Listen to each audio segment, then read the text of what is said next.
He drew out his long .405 from its sheath and tested the lever.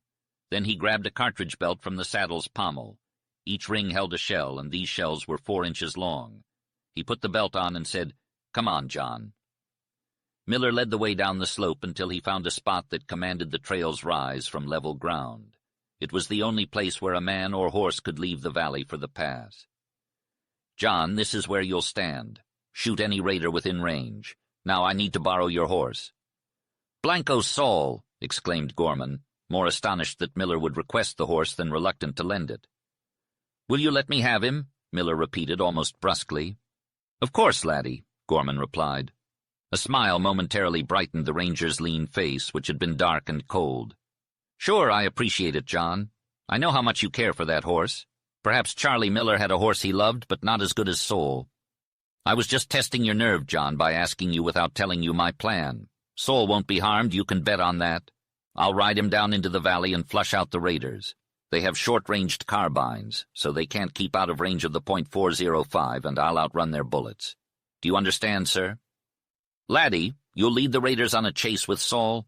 Follow them when they try to escape?" Gorman asked. "Absolutely, I'll keep running. They can't catch Saul, and I'll catch them when I want to." "Can you believe it?" Gorman asked Miller. "No, it's amazing. But what if a raider comes out on Blanco Diablo?" "I think that's the one weak spot in my plan. I'm assuming they won't think of that until it's too late. But if they do, Saul can outrun Diablo.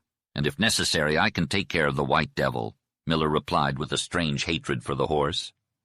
Gorman placed a hand on Miller's shoulder. "Don't kill Diablo unless it's necessary to save your life, mate."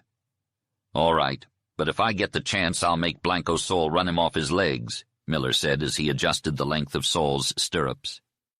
Miller mounted his horse and rode down the trail, the long black rifle on his saddle. Gorman secured the other horse and took a position behind a low rock. He imagined Jim Lash at the far end of the valley, blocking the outlet. Gorman was accustomed to danger and the fierce emotions that came with it. However, this was different. He felt a long, brooding anger towards the border raiders' affections for Belding and a desire to avenge the outrages he had suffered. He also admired Miller's cold, implacable nature and absolute fearlessness. Moreover, he was curious about the old argument as to whether Blanco Saul was faster and stronger than Blanco Diablo. Gorman knew that he was about to witness a race between these great rivals, a race that would make men and horses alike terrifying. As Miller rode out onto the flat, nothing happened for a quarter of a mile. Suddenly a whistle pierced the still, cold air. It was faint but clear, and it made Gorman's blood thrum in his ears. It seemed as if a horse had seen or scented Blanco Saul. Saul halted, and his head shot up with a wild, spirited sweep. Gorman leveled his glass at a patch of mesquites and saw raiders running to an open place, pointing and gesticulating. Through the glass he could see their dark faces. Suddenly they broke and fled back among the trees, and he only got white and dark gleams of moving bodies.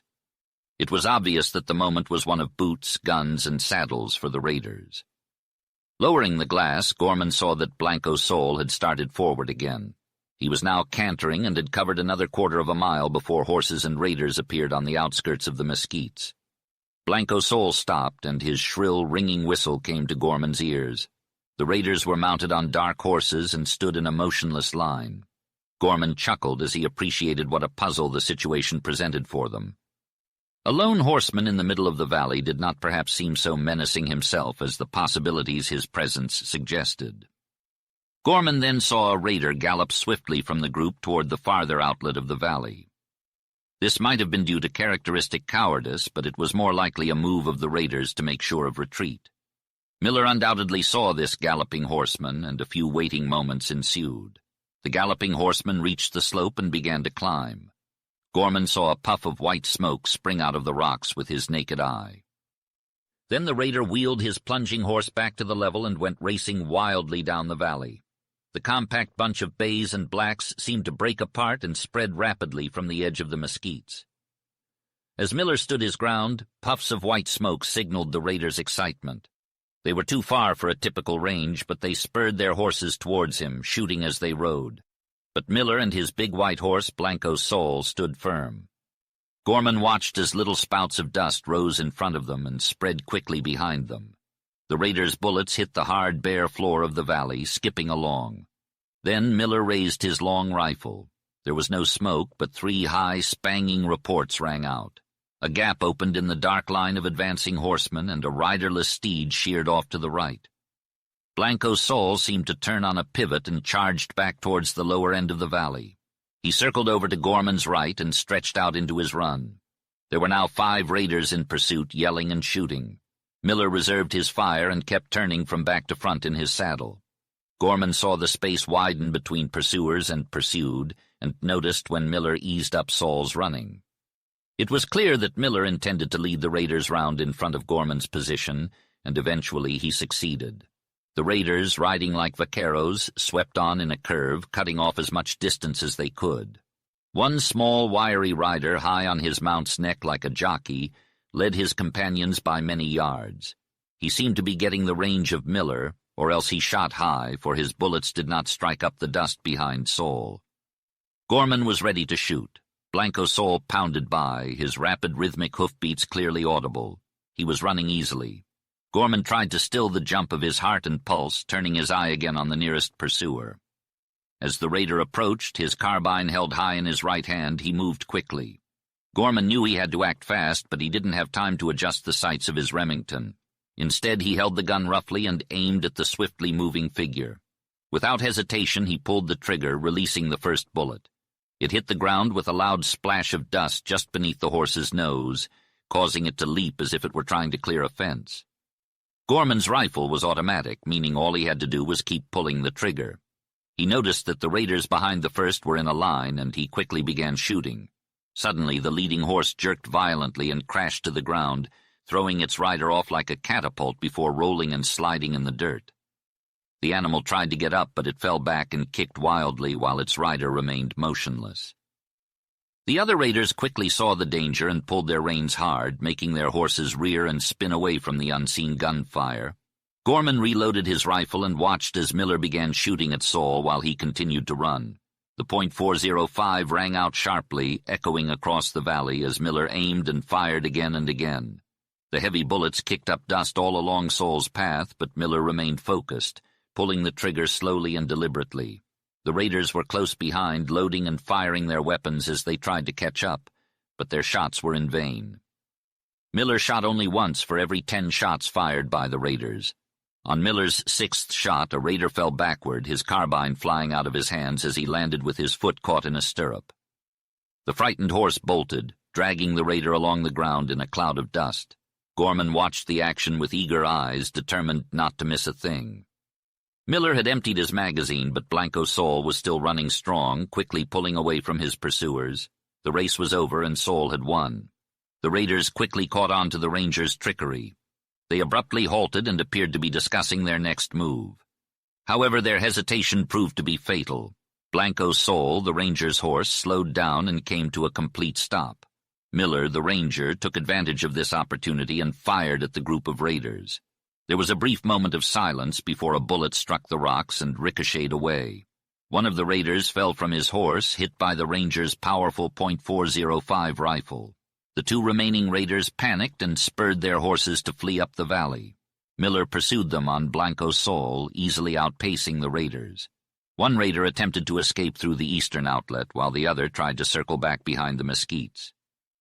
Miller continued chasing the latter, while Jim Lash joined in the pursuit and fired his rifle from the stony slope.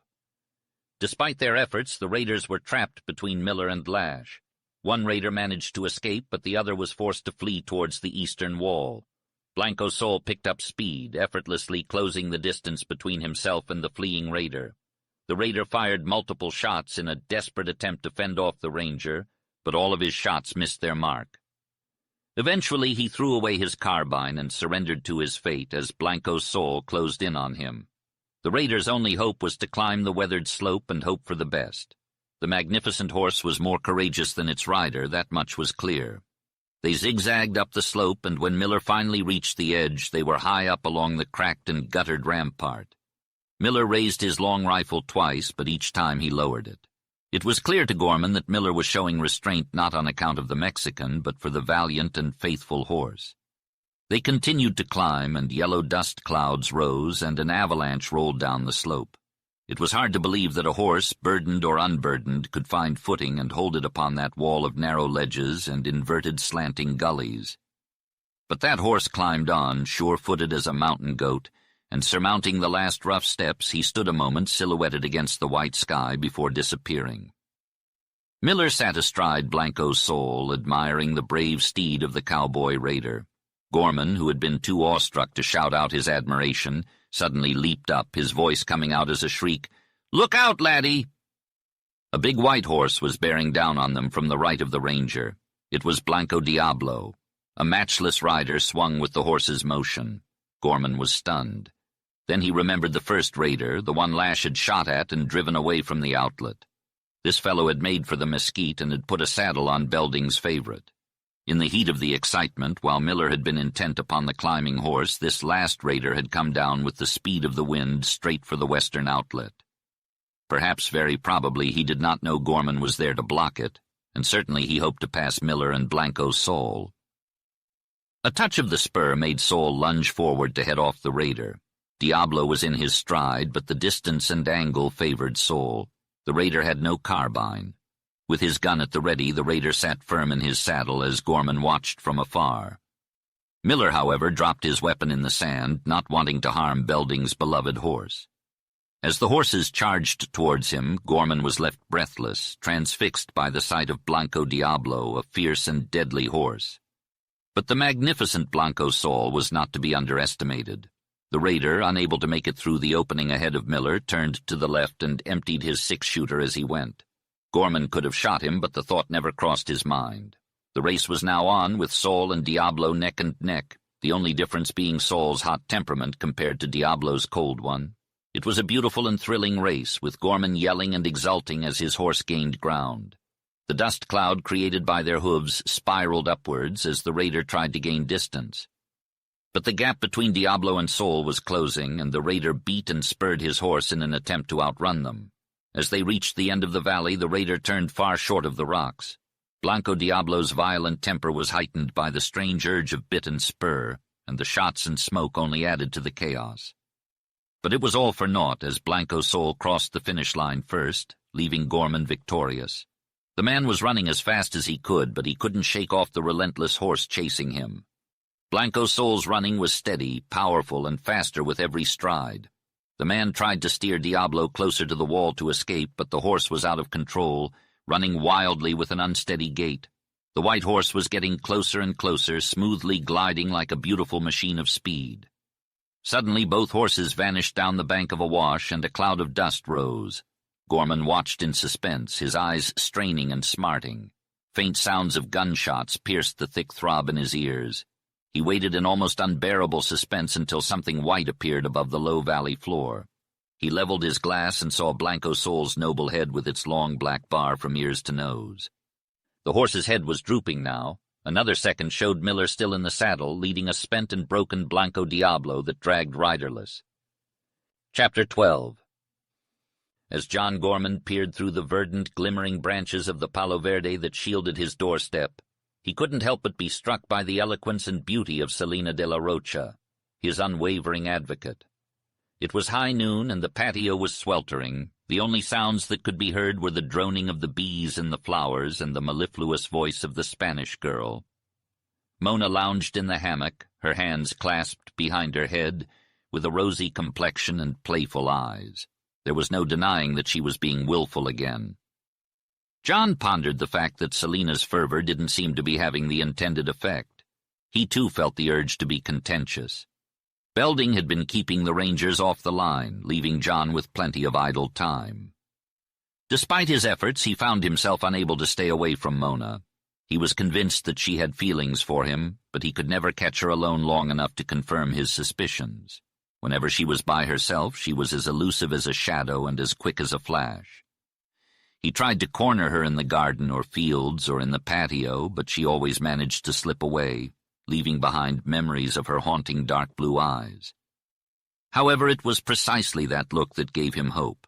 Whenever there was a chance for John to speak to Mona, she always clung tightly to Selina.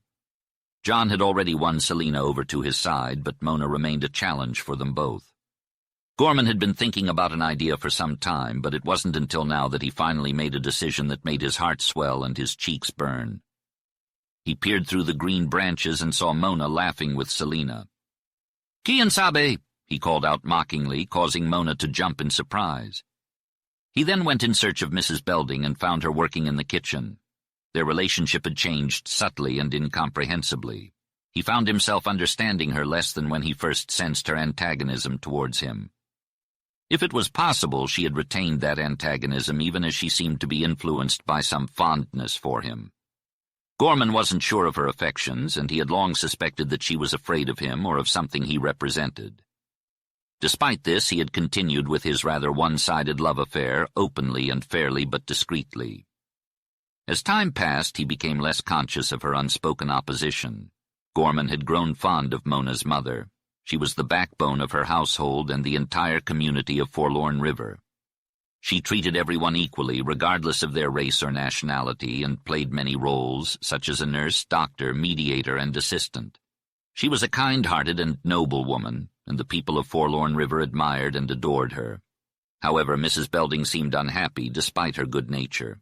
She was always deep in thought, intense, and passionate about the happiness and welfare of others. She was obsessed with her daughter in a bizarre and pitiful way. Mrs. Belding rarely smiled and never laughed. Her eyes always had a sad and hurt expression. Gorman often wondered if there was a greater tragedy in her life than the loss of her father in the desert, which remained unsolved and haunted her. Mrs. Belding heard John entering the kitchen and greeted him. "Mother," began John earnestly. Belding, Miller, and Lash called her that, but John had never addressed her as such. "Mother, I need to talk to you." Mrs. Belding's eyes darkened, shadowed by a deepening thought. "I love Mona," John continued, "and I want to ask her to marry me." Mrs. Belding turned deathly pale. Gorman immediately rushed to her side, fearing she would faint. "Please forgive me," he said. "I was too blunt. I thought you knew." "I've known for a long time," replied Mrs. Belding. Her voice was calm, and her pallor was the only evidence of her agitation. "Then you haven't spoken to Mona?" John asked. "I've been waiting for the right moment," John explained. "I haven't had the chance yet, but she knows. There are ways to communicate besides speaking, and Selina has informed Mona of her feelings." John, hopeful and almost certain that Mona reciprocates his emotions, exclaimed, "I've known that too for a long time." Mrs. Belding, speaking quietly, responded, "You know?" John, overcome with emotion, asked, "Mother, you'll give her to me?" Mrs. Belding studied John's face intently, with a gaze that revealed a world of emotions. Gorman was surprised that a woman's eyes could express such depth of thought and feeling. It was as if all the joys and sorrows of life were present in her gaze. "Mrs. Belding," asked John, "do you love her?"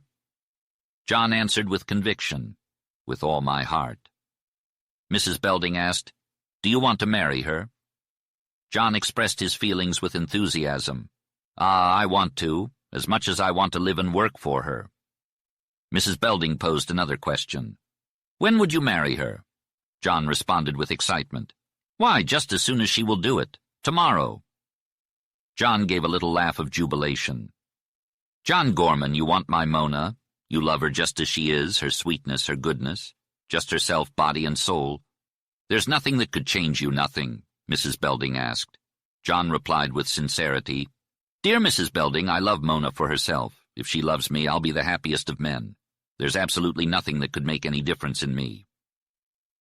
Mrs. Belding expressed her concern about John's family and their pride, but John reassured her that he had no secrets about his family or himself. He declared that his future and happiness were in Mona's hands. "I won't let anyone come between us," John declared confidently. Mrs. Belding's face went from strained to relaxed, and she began to cry tears of joy and bitterness. Gorman was confused by her sudden change in mood, but he comforted her by putting his arm around her. After a moment she regained control of herself and pushed him out the door, telling him to go tell Mona the news with some courage. Gorman went back to his room, determined to make Mona happy. He remembered Mrs. Belding's words of encouragement and felt his spirit lift with excitement. He could feel his blood pumping with anticipation. As he walked, he whistled a tune and walked with a spring in his step towards the patio. Mona and Selina were both napping during the hot afternoon hours. Selina was lying under the shade of a palo verde tree while Mona swayed in a hammock. John approached Mona and was captivated by her peaceful expression. He had always been attracted to her full red lips, and now he couldn't resist the opportunity to kiss her. Resisting the temptation to wake Mona up, John stood silently by the hammock. He watched as an ugly green fly buzzed around her and quickly shooed it away with a sweep of his hand. As he bent down to get a closer look at her face, he found himself unable to straighten up. He was too close to her, and the sight of her sweet lips made him fear that he was lost. Just as he began to panic, Mona stirred in her sleep. John stepped back and tried to act natural as she opened her eyes.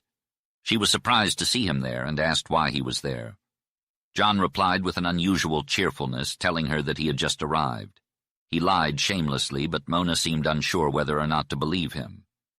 After a few moments of awkward silence, John tried to make small talk. He remarked on the lovely day, but Mona disagreed, saying that it was too hot.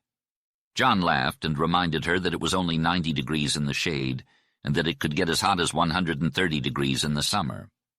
With that, John finally left Mona to her nap, but not before she gave him a curious look. He couldn't help but wonder what she was thinking. "What a beautiful day," John exclaimed, taking in the clear blue sky and the warmth of the sun. Mona, who was lounging on the patio, slowly opened her eyes. John had changed, and she couldn't quite put her finger on it. He seemed happier, more alive. "Yesterday was even better," he continued, "but we didn't appreciate it then. It's all in the past now, inconsequential." Mona was curious. "What do you mean by inconsequential?" she asked. John couldn't contain his joy and tried to hide it. "I'm just really happy today. Adios, sweet dreams," he said as he walked away. Mona drifted off to sleep, and John left the patio, taking a stroll around the ranch. He saw Belding and the rangers shoeing a bronco and Yaki tending to the horses. Blanco's soul was grazing nearby, and John couldn't help but whistle to get his attention. As if pulled by a magnet, John returned to the patio. Mona was sound asleep, her hair damp with sweat. He watched her for a moment before speaking. "I'm sorry to interrupt your nap again. I'll leave you to rest," he said before wandering off. But he couldn't stay away for long. He returned to the patio and noticed that Mona was pretending to sleep. Her cheeks were no longer flushed, and her skin had lost its golden hue. John dropped to his knees and leaned over her, trying to remain calm. His heart was racing, and his mind was racing even faster. He longed to see if she would continue to feign slumber and allow him to plant a kiss on her. Her tresses fluttered from her forehead, indicating she felt his breath. Her pallor had turned ashen. Her bosom heaved and fell. He leaned in nearer, nearer. However, he must have been irritatingly sluggish, for as he drew closer still, Mona's eyes flickered open, and he caught a momentary glimpse of her piercing purple gaze before she jerked her head away. Then, with a small shriek, she sprang up and bolted. Chapter 13. For weeks there had been no word from George Thorne in Forlorn River, and Gorman was starting to worry. He wondered if something serious could have happened to him. Selina was showing signs of stress, and it was clear that Thorne's absence was taking a toll on her. Thorne's commission was set to expire at the end of January, and Gorman hoped that he could get his discharge immediately, or at least obtain a leave of absence. As the days went by, Gorman's anxiety grew. Rebel activities and bandit operations were reported in and around Casita, but still there was no word from Thorne. Selina became increasingly quiet and sad.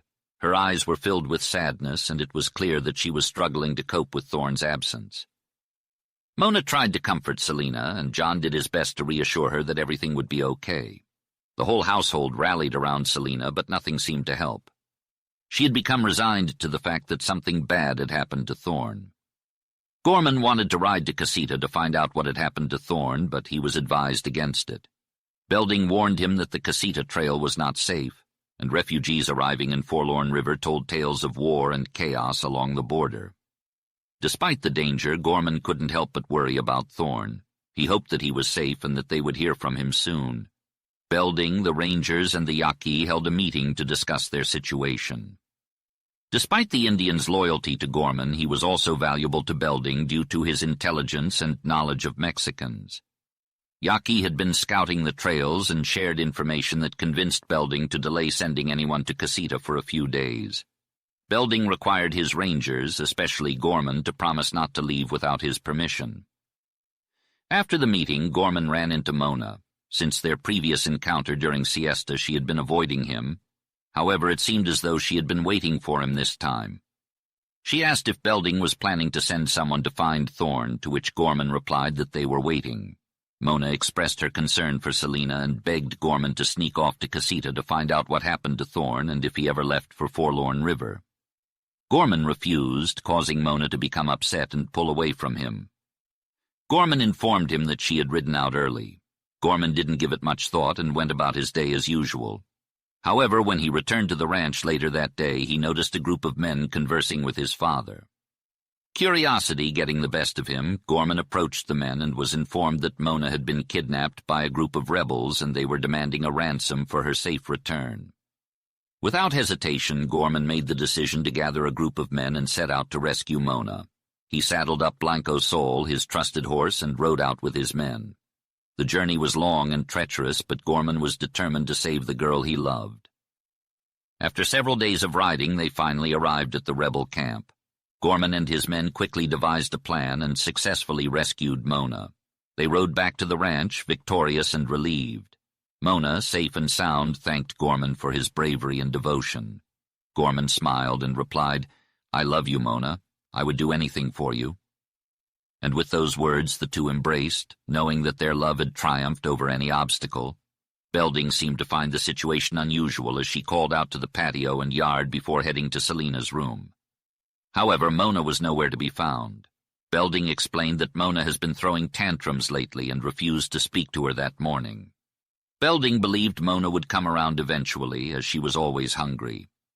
Despite Belding's assurance, Mona did not show up for an hour. When Belding and the rangers stepped outside, they found Yaki eating his meal on the bench.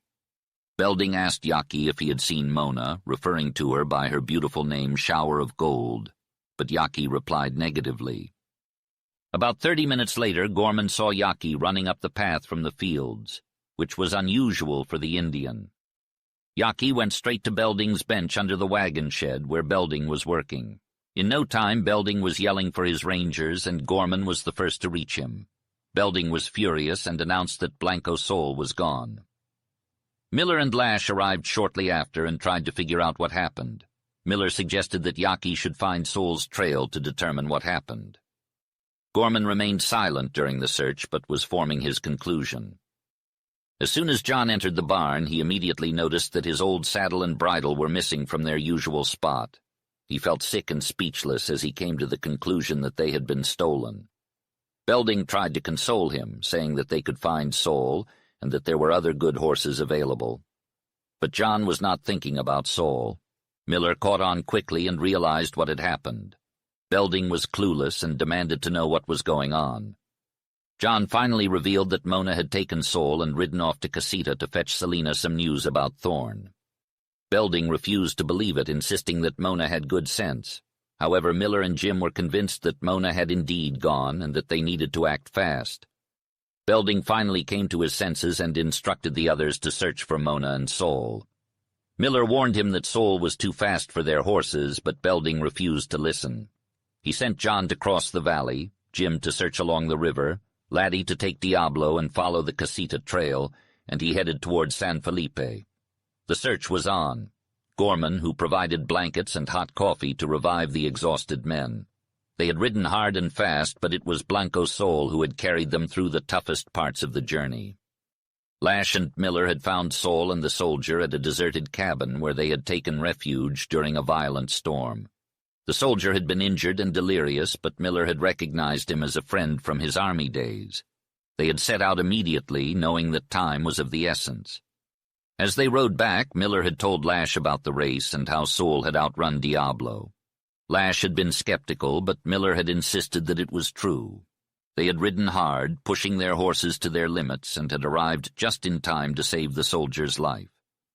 Gorman listened to the story with amazement, marveling at the bravery and skill of the men and their horses. He knew that they had risked everything to save a stranger's life, and he felt a deep sense of gratitude towards them. As they rested and recuperated, he vowed to do everything in his power to repay their kindness and loyalty. The next day, when the soldier had recovered enough to speak, he thanked his rescuers and told them his story. He had been on a secret mission for the government, carrying important documents that could not fall into enemy hands. He had been ambushed and left for dead, but had managed to escape and make his way to the cabin. He knew that he could not rest until he had completed his mission, but he also knew that he could not do it alone. Gorman offered to help, and so did Lash and Miller. They knew that it was a dangerous mission, but they also knew that it was their duty to help their country. Together they set out on a new journey, one that would test their courage and their loyalty to the limit. But they were ready for whatever lay ahead, knowing that they had each other and their horses to rely on. Belding stopped him there. "What about Thorne?" Miller shook his head. "Don't know much. He was brought into town by those same rebels we saw, and they were going to hang him. I talked him out of it, but they sure made him suffer. I reckon he hasn't had a bite to eat in a week." Belding grunted. "He's in Selina's room. She's taking care of him. Now what about Mona?" Miller grinned and continued his story. "Well, I got to Casita and I seen Mona right off. She was in a cantina with a bunch of greasers. I never seen such a change in a girl in my life. She was drinking and playing cards and having a hell of a time. I couldn't believe it was her till I got close and saw the eyes. Then I got in a fight with a greaser and got knocked out. When I come to, Mona was gone. I looked all over town for her but couldn't find her. Then I seen Diablo. He had a rope dragging behind him and it caught on a fence. I followed the rope and found Mona tied up in a brush thicket. She was half dead, and I had to carry her out of there." Belding looked at Lash. "What do you make of that?" Lash shrugged. "Women are strange critters. I reckon Mona just wanted to sow some wild oats. She'll come around." Gorman spoke up. "What about the rebels? What did they want with Thorne?" Miller spat on the ground. "Same as always. They wanted information. They figure Thorne knows something about our troop movements. But he didn't give 'em nothing. That's why they beat him up." Belding nodded grimly. "We've got to do something about those rebels. They're getting bolder every day." Lash flicked his ashes. "I reckon we will, but not tonight. Tonight we drink." I made my way straight to the cavalrymen's camp and found them cooling off and taking care of their horses after what appeared to be a long ride. Unfortunately, I had missed the action. A soldier directed me to an officer's tent where I found Mona, looking pristine in white, who greeted me with a simple, "Laddie." Thorne was also in the tent, being attended to by the camp doctor. I didn't inquire about the situation, as it was clear that quiet was necessary in that area. After confirming that Mona was unharmed and Thorne was not in danger, I left. There were so many men clamoring to tell me what had happened that I thought I would never get the full story. Eventually, after piecing it together bit by bit, I learned what had occurred. Mona had rode into camp on Blanco Sol, causing a commotion and attracting a crowd. She revealed who she was, where she had come from, and what she wanted. It turned out that the cavalryman had received word of Thorne a day or so before Mona's arrival. Thorne had taken a leave of absence from camp some time prior, and nobody knew where he had gone. A few days later, a greaser had let slip that Rickards was holding Thorne captive in a dobe shack near his camp. At first, nobody paid much attention to the greaser's words, as he was seeking money for mescal, and it was not unusual for Rickards to have prisoners. However, it soon became clear that Thorne was indeed being held by Rickards for some unknown reason. At the time of this news, Colonel Weed was in Nogales with his staff, leaving the officer in charge unsure of how to proceed.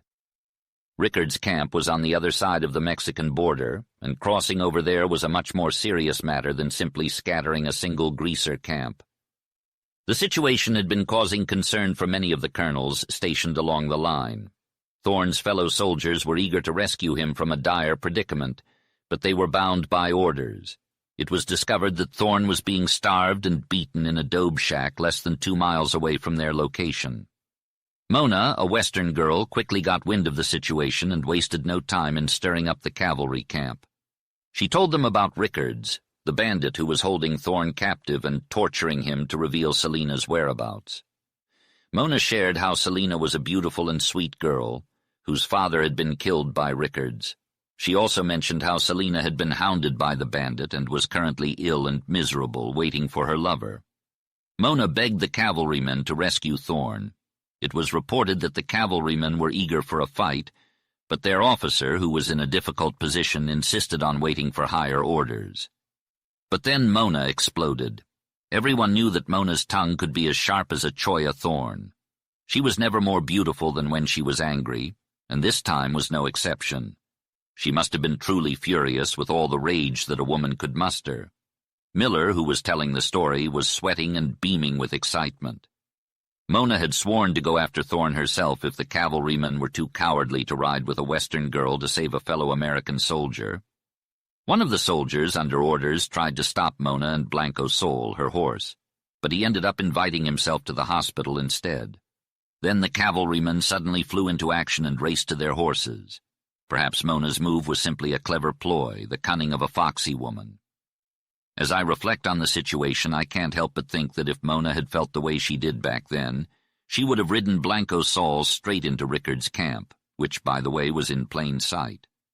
It didn't take long for every cavalryman in that camp to catch wind of what was happening. They must have been furious. They thundered after Mona in full force. Let me tell you, the trail that bunch of horses left in the greasewood and cactus was a sight to behold. It looked like a cattle stampede had taken place on the desert. But Blanco Sol stayed out in front, that much I know for sure. He charged right into Rickard's camp. Can you believe it? I never experienced such grief as the one I felt for being too late to witness Mona and Sol in their one best race. Rickards and his men fled the scene without firing a single shot. That's not surprising. Nobody shot at anyone. The cavalrymen found Thorne and quickly rushed him back onto Uncle Sam's land. When I saw him for the first time, he was half naked, black and blue all over, and as thin as a rail. He looked extremely sick. We gave him food and drink, and he seemed like a starved man. But he picked up wonderfully, and by the time Jim arrived, he was eager to head to Forlorn River. Mona felt the same way. We managed to keep the two of them quiet until the next evening at dark. Jim and I made a sneaky start in the dark, and we didn't hit the trail until we were miles away from town. Thorne's nerve held him up for a while, but then he suddenly fell off his horse. We got him back on, and Lash held him steady. Mona didn't give out until daybreak. As I finished recounting my tale, Belding began to stutter and eventually exploded. His words were incomprehensible, but it was clear that his anger towards the headstrong girl had dissipated. Gorman sat in silence as Miller spoke, describing the devastation of Casita and the rebels' current state of luxury. Miller had heard rumors of another federal force approaching from Casa Grandes and had encountered numerous Americans from interior Mexico who were armed and ready to fight. They were angry with the greasers and disillusioned with the U.S., but still eager to cross the border. Some were waiting for trains that no longer ran regularly, while others were prepared to make the journey north on foot. Belding expressed his shock at Rickards's decision to hold Thorne captive and force him to reveal Selina's whereabouts. The bandit had become obsessed with the young woman, driven by a twisted combination of love and hatred. Belding had witnessed similar passions among the peons during his time in Durango and feared that their troubles were far from over. Miller remained silent, his expression betraying his lack of optimism. Thorne was moved to Gorman's room, where Selina watched over him. Despite his weakened state, Thorne clung to Selina's hand and gazed at her with wonder. She seemed to have regained her strength, radiating life and energy. She coaxed Thorne into eating and drinking, and eventually he fell into a deep sleep that lasted for nearly 27 hours. As he awoke, Thorne felt weak and pale. He recognized John, who was sitting by his bedside. "Hello, John. I wasn't dreaming then," he said. "You're here, and my darling with the proud dark eyes. Is she here too?" John chuckled. "Yes, you crazy cavalryman," he replied. "What's happened to you? It can't be just those clothes and a little tan on your face. You look older, thinner. By God, you don't look fine." Thorne thanked him and apologized for not returning the compliment. He noticed that John looked hungry and tired. "Say, old man, you must have had a tough time," he said. Thorne's eyes turned dark and somber as he thought of Rickards. "John, don't let me think of that fiend Rickards. I'm here now. I'll be well in a day or two. Then—" Selina entered the room, radiant and soft-spoken. She knelt beside Thorne's bed, and they both ignored Mona, who came in with a tray. Gorman and Mona made unnecessary noise as they moved a table closer to the bed. Selina forgot for a moment that Thorn had been starving, but if Thorn remembered, he did not care. They held hands and looked at each other silently. "Mona, I thought I had it bad," whispered John. "But I'm not—" "Hush, it's beautiful," replied Mona softly as she tried to get John to leave the room. John thought he should stay long enough to remind Thorn that he couldn't survive on love alone. Selina blushed as she sprang up and moved her hands frantically. "Oh, Selina, don't go," cried Thorn as she reached for the door. "Signor John will stay. He's not as much a malo for you as I am." Selina smiled and left the room. "Good Lord," exclaimed Thorn. "How I love her." "Man, George, you can't stop talking about Selina. Don't you know there are other girls out there?" said John dryly, interrupting George's raving about Selina's beauty. This unexpected statement left George in shock. "What do you mean, John? Selina is the most beautiful, the loveliest, the finest," he started to say before John cut him off. "Did you even notice the girl who saved your life and just brought in your breakfast?" John asked. "Mona Edwards, of course I did. She's brave, wonderful, and really nice-looking," George replied. "Well, that's the girl who might answer the raving eulogy you just got out of your system. You haven't cornered the love market, George," John teased. George was taken aback. "Do you mean it, John?" he asked. "Sure do, as Laddie says," John confirmed. "I'm glad, John, with all my heart. I wondered at the changed look you wear. Why, boy, you've got a different front. Call the lady in, and you bet I'll look her over right. I can see better now," George said excitedly. "Eat your breakfast first. There's plenty of time to dazzle you afterward," John said calmly. As Thorn devoured his breakfast, John shared stories about life as a ranger along the border. Thorn was impressed by John's experiences and acknowledged that Belding and his rangers had made him the real Western goods. "But what about the girl?" Thorn asked eagerly. "Laddie swears she's got your girl roped in the corral for looks," John replied. "That's not possible. I'll have to talk to Laddie. But she must be a wonder, or John Gorman would never have fallen for her. Isn't it great, John? I'm here. Selina is safe. You've got a girl. Oh, but say I haven't a dollar to my name. I had a lot of money, John, and those robbers stole it, my watch, everything. Damn that little black greaser. He got Selina's letters," Thorn exclaimed. The two men continued to talk excitedly about their experiences and the women in their lives, unaware of the dangers that still awaited them. "I wish you could have seen him trying to read them. He's absolutely crazy about her, John. I could have handled the loss of money and valuables, but those beautiful, amazing letters are gone." "Cheer up. You have the girl. Belding will make you a proposition soon enough. The future looks bright, my friend. If only this rebel business would end," John comforted him. "John, you're going to save me twice over. Listen to me," he said, his excitement shifting to a serious tone. "I want to marry Selina immediately. Is there a padre nearby?" "Yes, but are you sure it's wise to let any Mexican, even a priest, know Selina is hiding here in Forlorn River?" John questioned. "It won't be a secret much longer," Gorman replied. Gorman's request surprised both Belding and Miller. Neither of them opposed the idea of bringing a padre into the household, which would reveal Selina de la Rocha's location to at least one Mexican. Belding's caution was wearing thin due to the persistent unrest on the border, and Miller became even more composed and withdrawn as potential problems multiplied. Gorman fetched the padre, a small, shriveled man who was old and uninterested. He appeared to carry out Selina and Thorn's marriage while mumbling a prayer and telling his beads. It was Mrs. Belding who prevented the event from being a joyful one, insisting on not disturbing Thorn. Gorman noticed her unusual paleness and the unique depth and sweetness of her voice. "Mother, why turn a wedding into a funeral?" protested Belding. "Opportunities for fun don't come often in Forlorn River. You're an excellent doctor. Can't you see the girl is just what Thorn needed? He'll be well tomorrow, trust me." "George, when you're feeling better, we'll add something to offer our congratulations," Gorman added. Belding and Selina were reading, and Thorn was contentedly smoking his pipe and talking with the rangers about their plans for the future. As the night wore on, the conversation turned to the recent raid on Casita. Thorn expressed his disgust at the way the Mexican government was handling the situation and how the people were suffering as a result. Belding, who had seen his fair share of violence on the border, agreed with Thorn and spoke of his hopes for a peaceful resolution. He believed that if the people of Forlorn River worked together and with the help of the irrigation project, they could create a community that thrived and was free from the violence that plagued the border. As they talked, a knock on the door interrupted them. Belding answered it to find a stranger standing on his doorstep, shivering in the cold.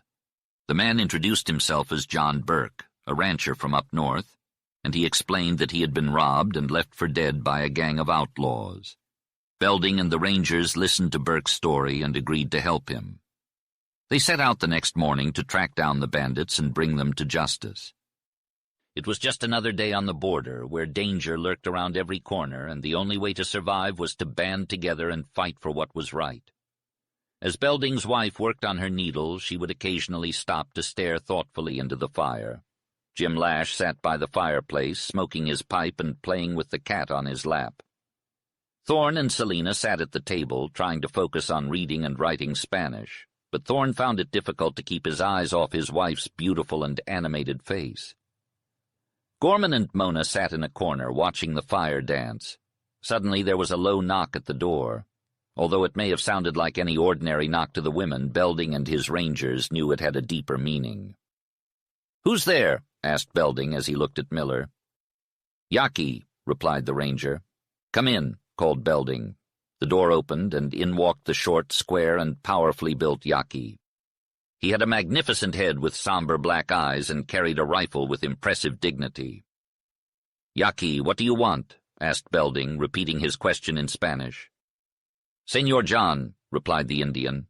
Gorman jumped up, stifling an exclamation, and followed Yaki outside. He felt his arm gripped and allowed himself to be led away without asking any questions. Yaki's presence always brought a sense of gloom, and his stern action boded catastrophe. Once they were clear of the trees, Yaki pointed to the level desert across the river where a row of campfires shone bright out of the darkness. "Raiders!" exclaimed Gorman. He cautioned Yaki to keep a sharp lookout and hurriedly returned to the house to tell the men that rebels or raiders were camping just across the line. Miller didn't say a word. Belding slammed down his cigar, cursing under his breath. "I knew it was too good to last. John, you and Jim stay here while Laddie and I go take a look." John returned to the sitting room where the women were nervous and could not be fooled. John mentioned that Yaki had spotted some lights in the desert, which he assumed were campfires. Belding took a while to return, and when he did, he came alone and asked Mrs. Belding and the girls to go to their rooms, stating that he wanted to consult with the men. Belding's anxious demeanor had returned, causing him to worry about Laddie, who had gone to scout around and discover the identity of the group and their size. Jim calmly remarked that raiders with bad intentions wouldn't light fires, and Gorman stated that it would be pointless to send for the cavalry as they would not reach them in time. Belding disagreed and stated that he did not expect Forlorn River to come under attack. He believed that the rebel raiders would not want to provoke the U.S. soldiers by crossing the line from Yuma to El Paso. However, he feared that Rickards might be involved if the group was after cattle or horses. Thorne turned pale at the mention of Rickards, but remained calm and vowed to protect Selina, his wife. Belding acknowledged the risk his family was facing and urged Thorne to avoid such talk.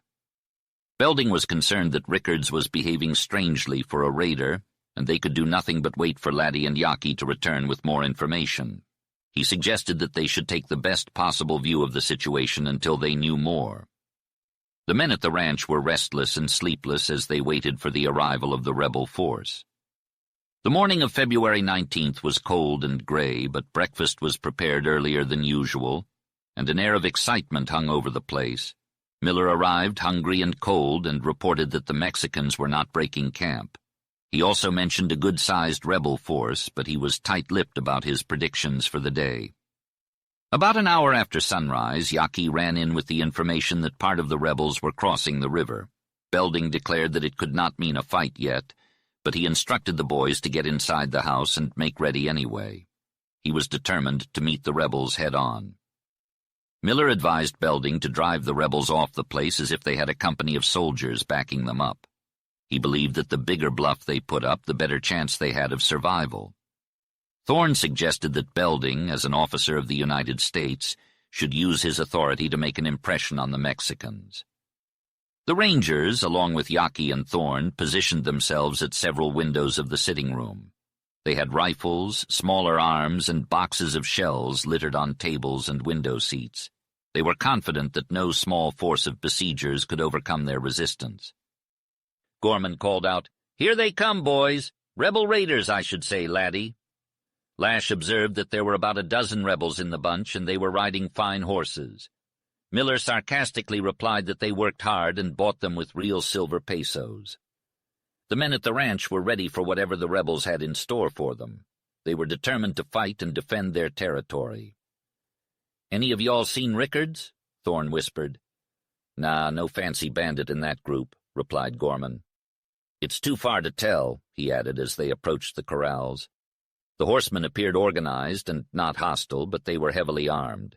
Belding marched out to confront them as a leader stepped forward to parley. However, Belding refused to listen and began shouting and gesturing angrily. The rebels eventually retreated to the riverbank beyond the boundary post, where they stopped once more. Belding remained by the corrals, still looking menacing. After a while, a lone rider broke off from the group and trotted back down the road. When he reached Belding, he handed him something before galloping back to join his comrades. Belding inspected the object briefly before rushing back to the house. He burst into the room holding a dirty piece of paper. "Can't make heads or tails of it," he growled. "Maybe we should read it, Belding," Miller suggested. "We need to know if they're Campos or Salazar's men or just a group of wandering rebels or Rickards's gang." None of the men could make sense of the scribbled message. "Maybe Selina can read it," Miller suggested. Thorne called her into the room, accompanied by Mona and Mrs. Belding. They sensed the gravity of the situation. "My dear, could you read what's on this paper?" Thorne asked, leading her to the table.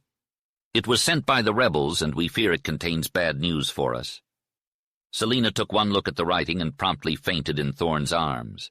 He carried her to a couch, and Mona and Mrs. Belding began to work on her. Belding looked at his rangers. It was typical of the man that now, when a disaster appeared inevitable, all the gloom, care, and angry agitation passed from him. "Laddie, it's Rickards for sure. How many men does he have out there?" "Maybe 20, not more. We can beat twice that many Mexicans." "Of course," Jim Lash removed his pipe long enough to speak. "But it doesn't make sense to start a fight when we might avoid it." "What's your idea?" "Let's hold off the Mexican until dark. Then Laddie, Thorne, and I will take Selina and hit the trail for Yuma." "Camino del Diablo, that terrible trail with a woman. Jim, do you forget how many hundreds of men have died on the Devil's Road?" "I remember everything," said Jim. "The watering holes are full now. There's grass, and we can do the job in 6 days. It's 300 miles to Yuma."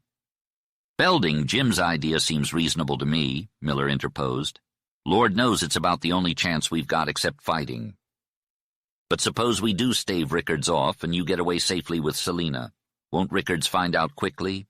Then what will he try to do to us who are left here?" "I think he'd find out by daylight," said Jim. "But Tom, he wouldn't start a fight then. He'd want time, horses, and men to chase us out on the trail. You see, I'm thinking that the crazy Mexican wants the girl. I suppose he'll try to clean up here to get her. But he's too smart to fight you for nothing. Rickards may be crazy about women, but he's afraid of the U.S. Take my word for it, he'll discover the trail in the morning and set out on it. I think with a 10-hour head start we could travel comfortably." Belding paced up and down the room. Jim and Miller were huddled together, whispering. Gorman walked over to the window and looked out at the distant group of bandits before turning his gaze to Selina. She was now conscious, and her eyes seemed even larger and darker against the whiteness of her face. Thorne held her hands while the other women tried to calm her shaking. Only Gorman noticed the Yaqui in the background looking down upon the Spanish girl. All of Yaqui's looks were strange, but this one was particularly so. Gorman made a mental note of it, knowing he would never forget it. Selina's beauty had never struck him as being so exquisite and alluring as it did now when she was lying there helpless. Gorman wondered if the Indian was affected by her loveliness, her helplessness, or her terror. Yaqui had only seen Selina a few times before, and on each occasion he had appeared to be fascinated. Could the Indian be gloating over her misery because of his hatred for Mexicans? Something about his noble austerity of countenance made Gorman feel that his suspicion was unjust. Belding called his rangers over, followed by Thorne. "Listen to this," he said earnestly. "I'm going to talk to Rickards. I'll try to reason with him and tell him to think twice before shedding blood on Uncle Sam's soil. He's after an American's wife now. I won't commit myself, nor will I refuse outright to consider his demands, nor will I show any fear. I'll play for time. If my bluff works, then great.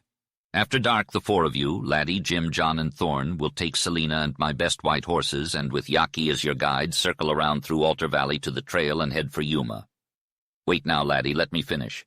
I want you to take the white horses for 2 reasons, to save them and to save yourselves. Got it?" "If Rickards follows my horses, he'll be likely to catch up with you," said Belding. "But if you pack on the bigger horses, you'll be able to carry more, and they can travel faster and farther on little food and water. I want you to take the Indian with you because in a situation like this, he'll be a godsend. If you get lost or have to deviate from the trail, just think of what it would mean to have Yaki with you. He knows Sonora like no one else, and he could hide you and find water and grass when you think it's impossible. The Indian is loyal and has a debt to pay, so he'll keep you safe. When you leave, I'll hide Mona so Rickards won't find her if he searches the place. Then I can wait without any worry." The Rangers agreed with Belding's plan, and Thorne could barely express his gratitude. "All right, we'll do it," said Belding. "I'll go out and call Rickards and his men over. But before that, I need to know what he wrote in that paper." Thorne went to his wife's side. "Selina, we're planning to outsmart Rickards. Can you tell us what he wrote?" Selina sat up, her eyes widening as she clasped Thorne's hands. "Rickards swore by his saints and his virgin that if I wasn't given to him in 24 hours, he would set fire to the village, kill the men, take the women, and hang the children on cactus thorns." There was a moment of silence after her last words. "By his saints and his virgin," exclaimed Miller. He let out a cold, cutting laugh that was both significant and terrible. Then the Yaqui let out a strange cry. Gorman recognized it from the Papago well. "Look at the Indian," whispered Belding, his voice hoarse. "He understood every word Selina said," exclaimed one of the men, "and if he ever gets close to Senor Rickards, there'll be some serious knife work." Yaqui had moved closer to Selina and stood next to her as she leaned against her husband. She seemed drawn to his gaze, and it appeared to have a hypnotic effect on her. She offered Yaqui her trembling hand, which he took and laid against his body before bowing his head and stepping back into the shadows. Belding went outside while the Rangers returned to their position at the west window. Each man had his own somber thoughts, and Gorman's were particularly dark. He felt a slow fire creeping through his veins and watched as Belding waved his hand at the approaching rebels. This time Rickards was prominently in sight and made a gaudy, almost dashing figure. Gorman didn't recognize his outfit, but it was reminiscent of the first time he had seen the bandit. Rickards dismounted and appeared to be listening, showing none of the excitement Gorman had seen in him before.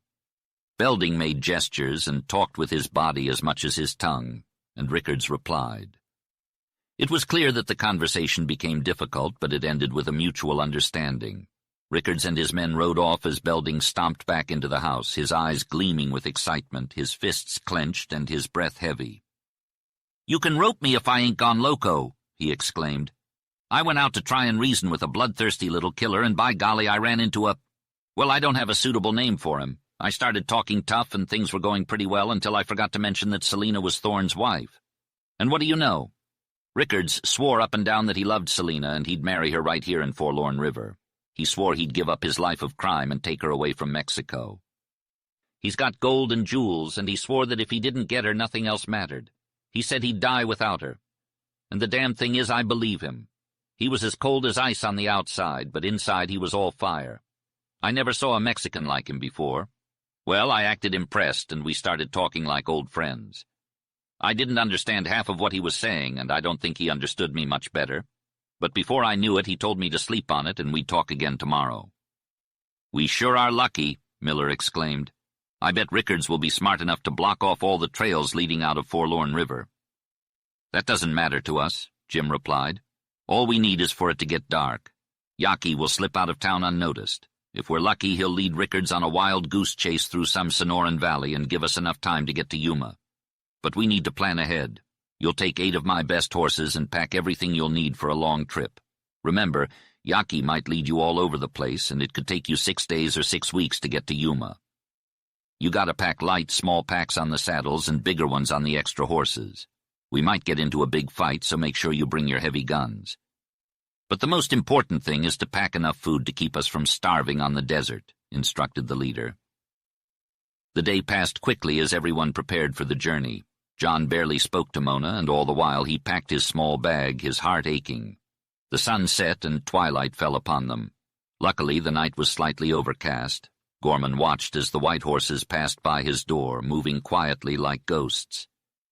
Even Blanco Diablo didn't make a sound, a testament to the Yaqui's skill. Gorman went out to saddle Blanco Sol, and the horse rubbed its soft nose against his shoulder. Once he was done, Gorman returned to the sitting room to wait and say goodbye. Selina arrived dressed in leather chaps and coat, looking like a slim cowboy with her dark eyes blazing. Her beauty was undeniable, and hope and courage fired up her blood. Gorman drew Mona to the shadows of the room, and she was trembling.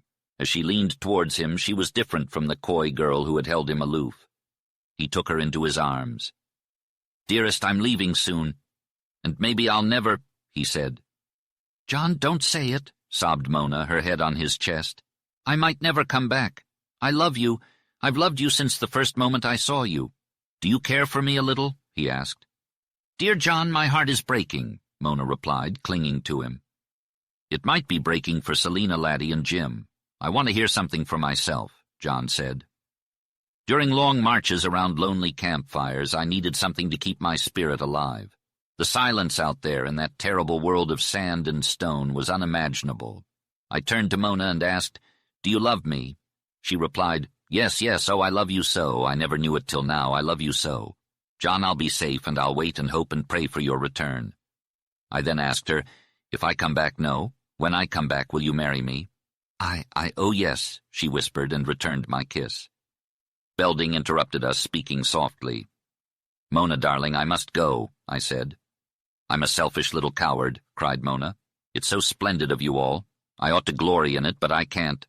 Fight if you must, John. Fight for that lovely persecuted girl. I'll love you the more. Oh, goodbye, goodbye." Gorman had to wrench himself away from Mona and heard Belding's soft voice. "Yaki says the early hour's best. Trust him, laddie. Remember what I say, Yaki's a godsend."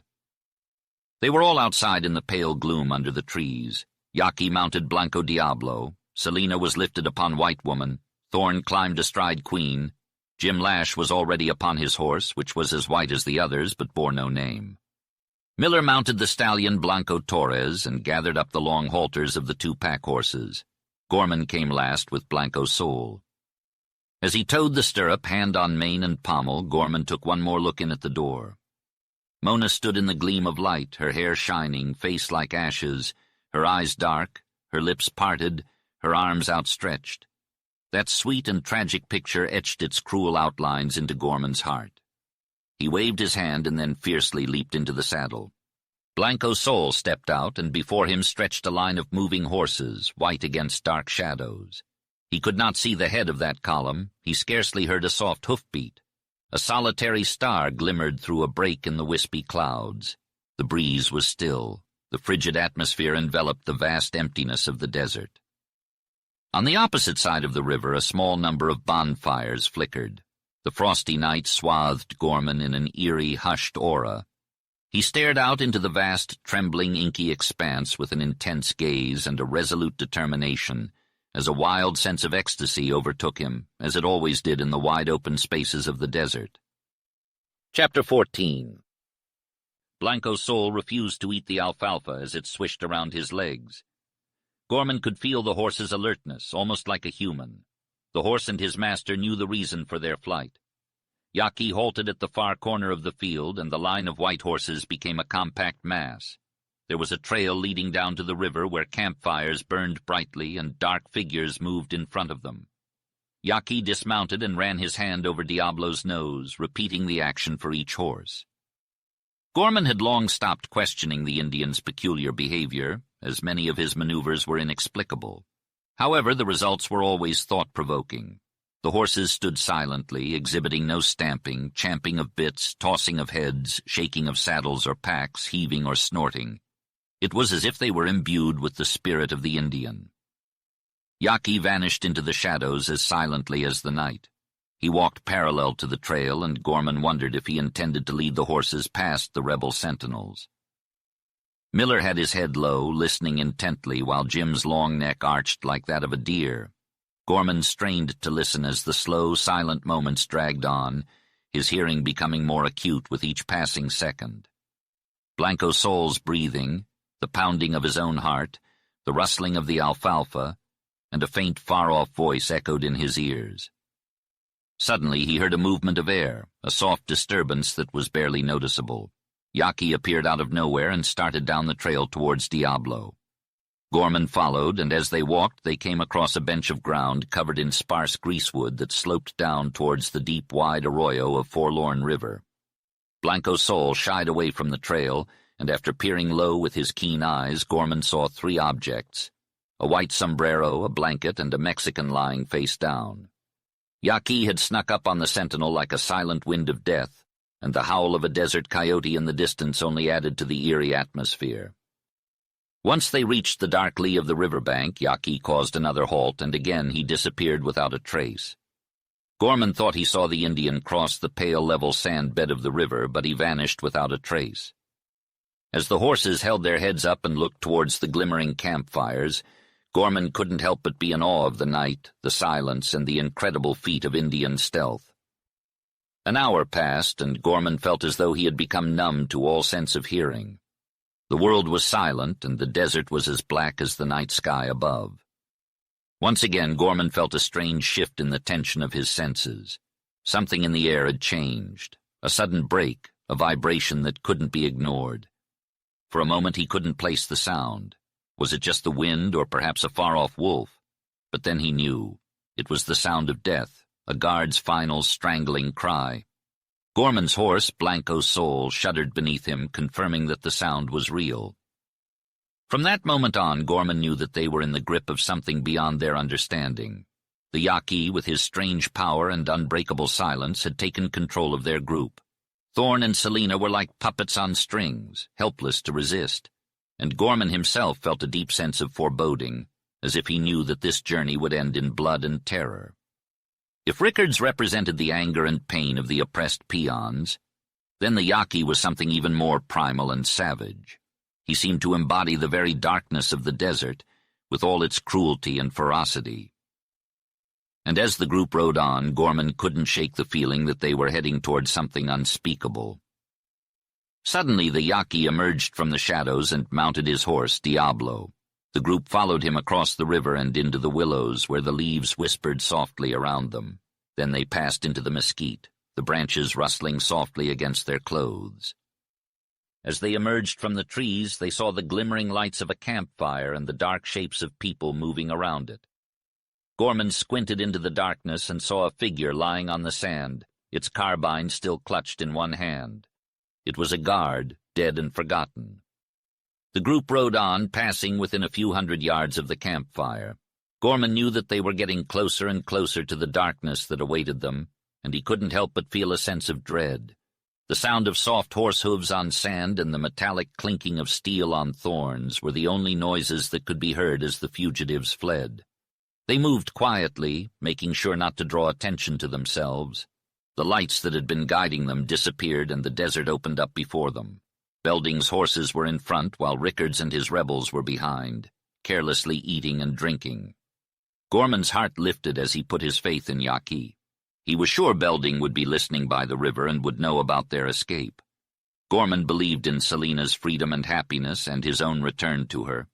The journey through the desert would be difficult, but he was prepared for the toil, blood, and agony that lay ahead. As the cold dawn gave way to a rosy sun, Yaqui stopped the march at Papago Well. The horses were given water and led down into the grass. Packs were unloaded and saddles removed. Selina was tired and cold, but happy to be free. Gorman couldn't help but feel warmed by her presence. Though fear still lingered in her eyes, it was slowly being replaced by hope, courage, and love for those who protected her. Jim Lash commented on how well they had fooled the rebels, but Miller warned that they would be coming along soon.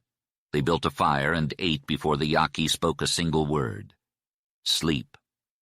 Blankets were spread, and Selina quickly fell into a deep slumber, resting her head on Thorne's shoulder.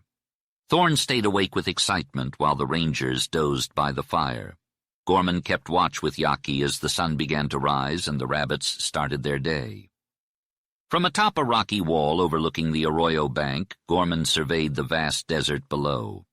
It was a stunning sight. The rolling, wrinkled terrain was bathed in the morning sunlight, its patches of cactus and mesquite etched in shimmering gloom.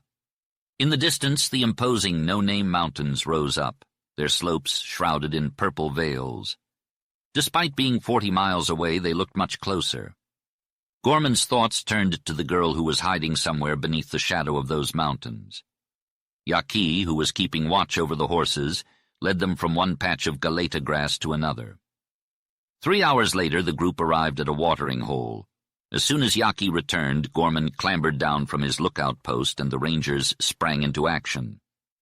Selina was awakened and the party began heading westward, their long shadows stretching out in front of them.